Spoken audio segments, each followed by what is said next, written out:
សូមជួននេតិស្ដាប់រឿងព្រេងខ្មែរសូមជួនរឿងព្រាយខ្លារខិនកាលពីយូរលង់ណាស់មកហើយមានគ្រួសារមួយរស់នៅក្នុងភូមិដោយប្រកបរបរបរបាញ់សត្វដើម្បីចិញ្ចឹមជីវិតឪពុកមានឈ្មោះថាព្រានច័ន្ទគឺជាព្រានដ៏ក្លាហាននិងមានជំនាញខាងបរបាញ់សត្វព្រមទាំងចេះធ្វើអាវុធដូចជាព្រួញលំពែងនិងអន្ទាក់ផ្សេងផងដែរព្រានច័ន្ទតែងតែនាំកូនប្រុសដែលមានឈ្មោះថានាយជ័យចូលព្រៃនិងបង្រៀនកូនពីការបរបាញ់ការធ្វើអាវុធនិងរបៀបការពារខ្លួនជាញឹកញាប់បើទោះបីជាចៅជ័យមានអាយុត្រឹមតែ15ឆ្នាំក៏ដោយក៏គេមានជំនាញនិងភាពក្លាហានគួរឲ្យកោតសរសើរដូចជាឪពុកដែរព្រានច័ន្ទសង្ឃឹមថាថ្ងៃណាមួយកូនប្រុសរបស់ខ្លួននឹងអាចការពារគ្រួសារនិងអ្នកភូមិប្រកបដោយភាពហ្មត់ចត់និងឃ្លាវខ្លាបំផុតនិយាយអំពីក្នុងព្រៃដ៏ជ្រៅវិញមានគ្រួសារខ្លារខិនរស់នៅក្នុងរូងភ្នំខ្លាជាឪពុកតែងតែចេញរកចំណីដើម្បីចិញ្ចឹមប្រពន្ធនិងកូនក៏ប៉ុន្តែដោយសារតែព្រានព្រៃក្នុងភូមិតែងតែបរបាញ់ជាញឹកញាប់ទើបសត្វព្រៃកាន់តែមានចំនួនតិចធ្វើឲ្យគ្រួសារខ្លារខិនពិបាករកចំណីជាខ្លាំងថ្ងៃមួយខ្លាឪពុកនិងខ្លាប្រពន្ធក៏បានចាប់ផ្ដើមមានការព្រួយបារម្ភហើយបានគិតថាប្រសិនបើស្ថានភាពនៅតែបន្តពួកគេអាចនឹងស្លាប់ដោយសារអត់អាហារក៏ថាបានដូច្នេះហើយពួកគេចាប់ផ្ដើមគិតដើម្បីរកគំនិតតស៊ូប្រឆាំងនឹងពួកព្រានព្រៃព្រោះដើម្បីការពារជីវិតផងនិងដើម្បីងាយស្រួលរកចំណីផងថ្ងៃមួយខ្លាឪពុកបាននាំកូនប្រុសចូលព្រៃរកចំណីដូចសពដងហើយពួកគេក៏បានលាក់ខ្លួននៅក្បែរនោះរួចក៏បានស្ដាប់ឮអាចារ្យពីរនាក់កំពុងតែនិយាយគ្នាអំពីមន្តអាគមរបស់ពួកគេអាចារ្យម្នាក់បានអះអាងថាឈាមរបស់ខ្លួនអាចផ្ដល់កម្លាំងពិសេសដល់អ្នកដែលផឹកខណៈអាចារ្យម្នាក់ទៀតក៏បានអះអាងថាអ្នកដែលផឹកឈាមរបស់ខ្ញុំស៊ីសាច់របស់ខ្ញុំមុខជាអាចប្រែក្រឡាខ្លួនទៅជាមនុស្សឬសត្វក៏សឹងបានដោយសារភាពលោភលន់និងចង់បានអំណាចអាចារ្យទាំងពីរក៏បានកាត់សាច់និងដោះដូរឈាមគ្នារហូតអស់កម្លាំងដួលទៅលើដីខ្លាចជាឪពុកនិងកូនបានឆក់ឱកាសនេះចាប់យកអាចារ្យទាំងពីរធ្វើជាចំណី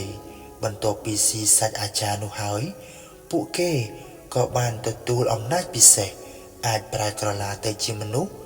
និងមានកម្លាំងខ្លាំងព្រមទាំងអាចលោតបានយ៉ាងលឿននិងឆ្ងាយថែមទៀតផងមិនចាំយូរពួកគេក៏បានយកសាច់អាចារ្យទៅឲ្យប្រពន្ធខ្លា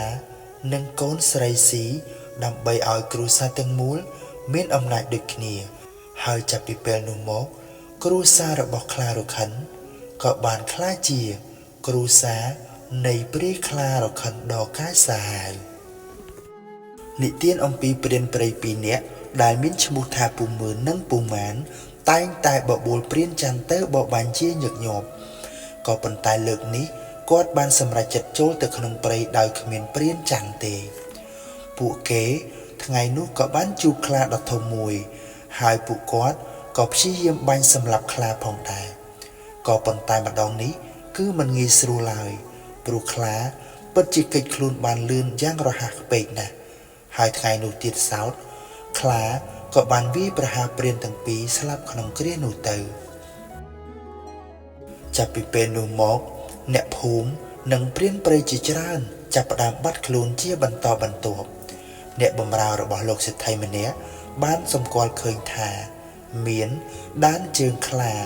កំពុងតែដើរឆ្លងកាត់ភូមិនេះប្រហែលជាមានខ្លាបានហ៊ានចូលមកយាយីអ្នកភូមិយ៉ាងប្រាកដ លោកសិទ្ធិគ្រានោះក៏បានប្រកាសរកអ្នកក្លាហានដើម្បីកម្ចាត់ព្រាយខ្លារួចក៏បាននិយាយទៅកាន់គ្រប់គ្នាថាផ្ដល់ជារង្វាន់ជាមាសប្រាក់យ៉ាងពិសេសនិងច្រើនសន្ធឹកសន្ធាប់ព្រានច័ន្ទគឺជាព្រានដែលពូកែជាងគេហើយគាត់ក៏បានសម្រេចចិត្តចូលក្នុងព្រៃតែម្នាក់ឯងដើម្បីប្រឈមមុខនឹងខ្លានោះគាត់បានរៀបចំព្រួញដែលមានបញ្ចុះមុនអាគមហើយក៏រងចាំក្នុងព្រៃជាការស្រេចព្រានច័ន្ទគាត់ស្ម័គ្រចិត្តចេញមុខមុនគេព្រោះគាត់បានដឹងថាខ្លាដែលហ៊ានចូលមកក្នុងភូមិយ៉ាងដូចនេះមុខជាមិនមែនខ្លាធម្មតាឡើយខ្លានោះមុខជាព្រាយខ្លាយ៉ាងប្រាកដព្រានច័ន្ទអង្គុយរងចាំមួយសន្ទុះធំហើយទីបំផុត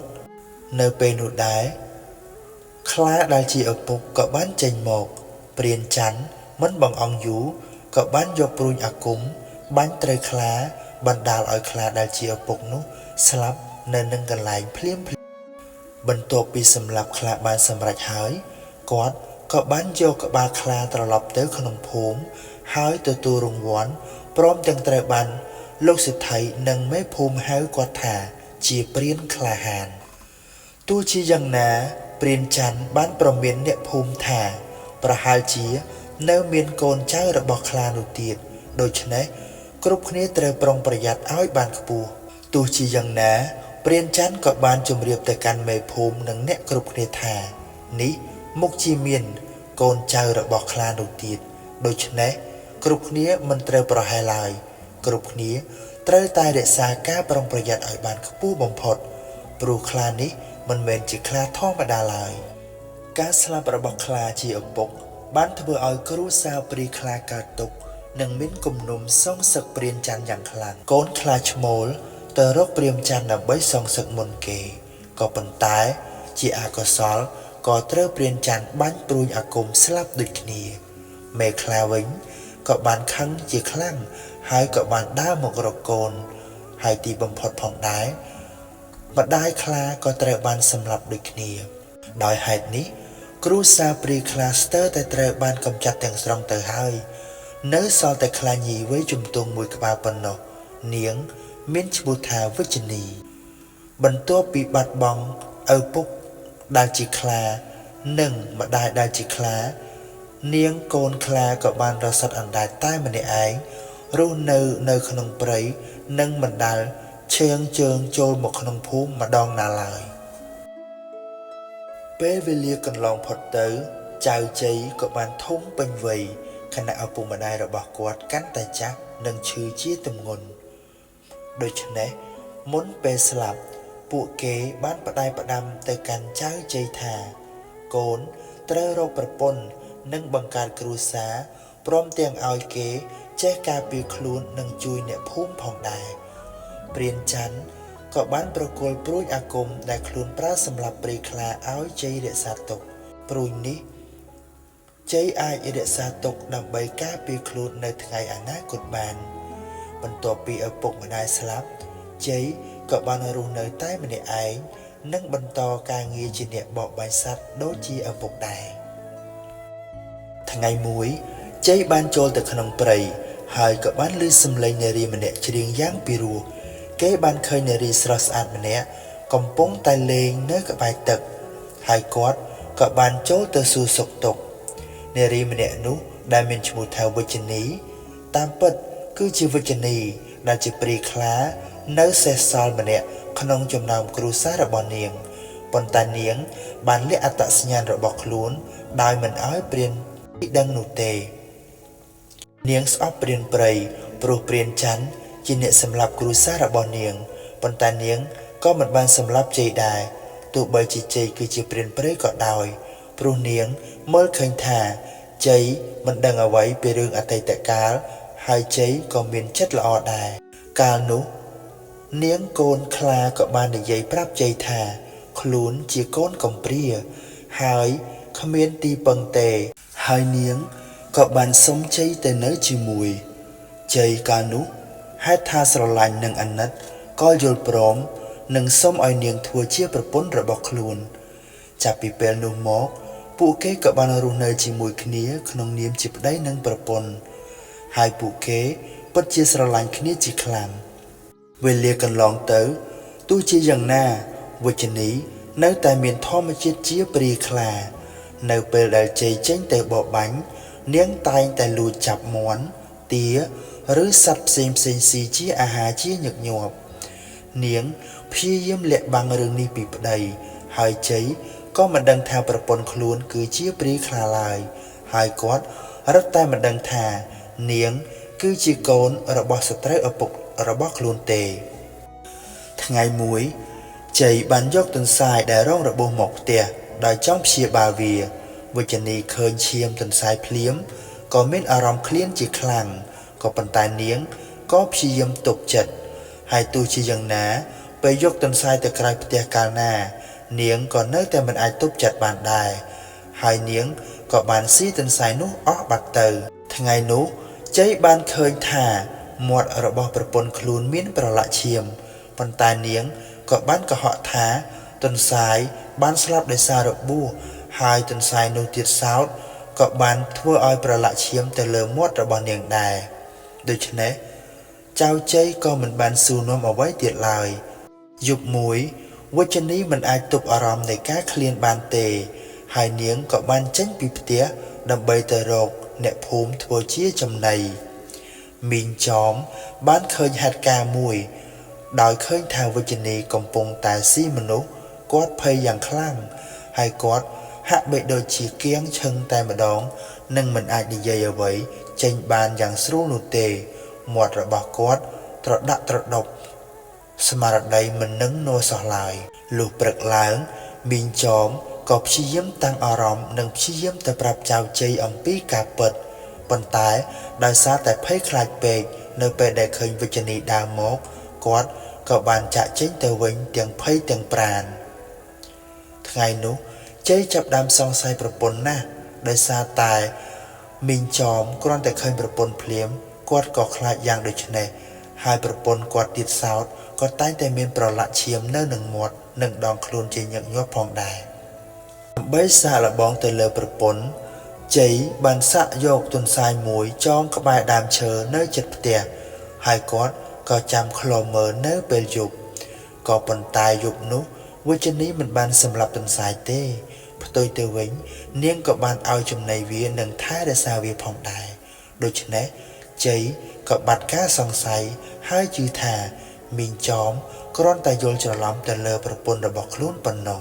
ក្រោយមកទៀតវិជ្ជនីក៏បានដឹងថាព្រួយអាគមរបស់ជ័យគឺជាព្រួយដែលឪពុករបស់គេធ្លាប់ប្រើសម្រាប់គ្រួសាររបស់នាងមានការតក់ស្លុតនិងខឹងជាខ្លាំងព្រោះពេលនេះនាងបានដឹងការពិតអស់ហើយប្តីដែលនាងស្រឡាញ់ជាទីបំផុតតាមពិតគឺជាកូនសត្រូវដែលបានសម្លាប់គ្រួសាររបស់នាងប៉ុន្តែដោយសារនាងស្រឡាញ់ជ័យនាងមិនអាចសម្លាប់ប្តីបានទេនាងបានសម្រេចចិត្តត្រឹមតែការដុតបំផ្លាញព្រួយអាគមដើម្បីកុំឲ្យអាចយកមកសម្លាប់នាងនៅថ្ងៃក្រោយប៉ុណ្ណោះទន្ទឹមនឹងនោះជ័យក៏បានជួបមីងចោមម្ដងទៀតហើយមីងចោមក៏បានប្រាប់ការពិតថាវិជ្ជនីគឺជាសត្វបិសាចព្រាយខ្លាមិនមែនជាមនុស្សទេហើយនាងវិជ្ជនីគឺបានសម្លាប់ប្តីរបស់គាត់ទៀតផងជ័យចាប់ដើមសង្ស័យឡើងវិញថ្ងៃមួយគេក៏ចេញទៅក្នុងព្រៃដើម្បីបរបាញ់សត្វដោយសពដងហើយថ្ងៃនេះជ័យក៏បាននិយាយថាគឺជាការបរបាញ់ដោយប្រើរយៈពេលយូរលាប្រពន្ធហើយគាត់ក៏បានដើរចូលទៅក្នុងព្រៃប៉ុន្តែបន្ទាប់ពីដើរបានបន្តិចគាត់ក៏នឹកឃើញថាខ្លួនភ្លេចយកព្រួយអាគមមកជាមួយហើយដូច្នេះជ័យក៏បានវិលត្រឡប់ទៅផ្ទះវិញដើម្បីយកព្រួយនោះនៅពេលមកដល់គេក៏បានឃើញវិជ្ជនីកំពុងតែសម្លាប់អ្នកភូមិម្នាក់ធ្វើជាចំណីពេលនោះជ័យក៏បានដឹងការពិតយ៉ាងច្បាស់ថាប្រពន្ធរបស់ខ្លួនពិតជាព្រាយខ្លាដូចមីងចោមនិយាយមែនហេតុថាប្តីតាមទាន់នឹងមិនអាចលាក់អត្តសញ្ញាណដែលខ្លួនជាព្រាយខ្លាទៅកាន់ប្តីទៀតវិជ្ជនីបានប្រាប់ជ័យថានាងជាព្រាយខ្លាមែនហើយគ្រួសាររបស់នាងត្រូវបានព្រានច័ន្ទដែលជាឪពុករបស់បងជាអ្នកសម្លាប់នាងមានការជឿចាប់និងគំនុំសងសឹកនាងបានប្រកាសថានាងនឹងសម្លាប់អ្នកភូមិទាំងអស់រួមទាំងជ័យផងដែរបន្ទាប់មក នាងបានប្រែក្រឡាទៅជាខ្លាដ៏ធំហើយក៏ដេញសម្លាប់ជ័យតែម្ដងជ័យបានព្យាយាមរត់គេចនិងស្វែងរកអាវុធដើម្បីការពារខ្លួនខណៈពេលដែលព្រាយខ្លាខិតជិតមកដល់ជ័យក៏បានដួលទៅកន្លែងវិជ្ជនីធ្លាប់ដុតព្រួញអាគមនោះអ្វីដែលគេមិននឹកស្មានគឺព្រួញអាគមបានផុសចេញពីផេះឡើងវិញជ័យបានរើសព្រួញនោះរួចគាត់ក៏បានយកព្រួញចាក់ទម្លុះចំបេះដូងរបស់ព្រាយខ្លាបណ្ដាលឲ្យព្រាយខ្លាដួលនិងបានប្រែក្រឡាមកជាមនុស្សវិញមុនពេលស្លាប់វិជ្ជនីបាននិយាយទៅកាន់ជ័យថានាងនៅតែស្រឡាញ់ជ័យជានិច្ចហើយក៏មិនដែលចង់សម្លាប់ប្តីរបស់ខ្លួនឡើយនាងបានផ្ដាំឲ្យជ័យឈប់បរបាញ់សត្វនិងចាប់ផ្ដើមថែរក្សាសត្វព្រៃព្រោះសត្វក៏ចង់រស់នៅបានសុខដែរនាងបាននិយាយបន្តទៀតថាប្រសិនបើមនុស្សមិនធ្វើបាបសត្វសត្វក៏មិនធ្វើបាបមនុស្សវិញដូចគ្នាមុនពេលរលាយរូបបាត់ទៅនាងក៏បានសុំថាប្រសិនបើមានជាតិក្រោយមែននាងចង់កើតជាមនុស្សនិងចង់ធ្វើជាប្រពន្ធរបស់ជ័យម្ដងទៀតឮបែបនេះជ័យមានការសោកស្ដាយនិងសុំទោសនាងជាខ្លាំងក្រោយការស្លាប់របស់វិជ្ជនីជ័យក៏បានរស់នៅតែម្នាក់ឯងដោយមានការសោកសៅនិងចងចាំស្នេហារបស់នាងជារៀងរហូតជ័យបោះបង់ចោលការបរបាញ់សត្វហើយចាប់ផ្ដើមយល់ពីតម្លៃនៃជីវិតសត្វព្រៃចាប់ពីពេលនោះមកអ្នកភូមិក៏រស់នៅសុខសាន្តហើយជ័យក៏ថែរក្សាការចងចាំចំពោះវិជ្ជនីនិងសេចក្តីប្រែផ្ដាំចុងក្រោយរបស់នាងជារៀងតទៅ